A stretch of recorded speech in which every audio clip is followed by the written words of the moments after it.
विठ्ठल सुनगरे, अध्यक्ष विदर्भ माध्यमिक शिक्षक संघ, नागपूर जिल्हा शहर।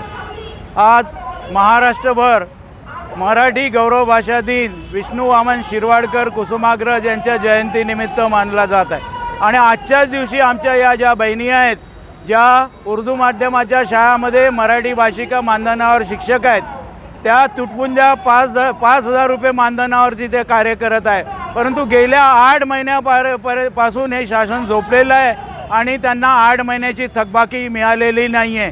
त्यांनी आपला संसार कसा चालवायचा हा मुख्य प्रश्न आहे। आणि त्याचप्रमाणे आज आमची ही मागणी आहे, त्यांचे थकीत मानधन तर मिळालेच पाहिजे।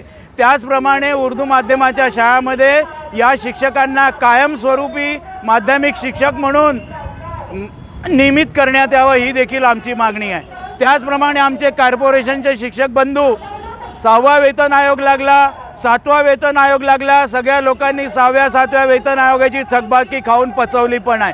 पण या मनपा शाळेत देखील शिक्षकांना अजूनही 6व्या वेतन आयोगाची 59 महिन्याची थकबाकी मिळाली नाही आहे। त्याकरता मनपाचे शिक्षकसुद्धा रस्त्यावरती आलेले आहे।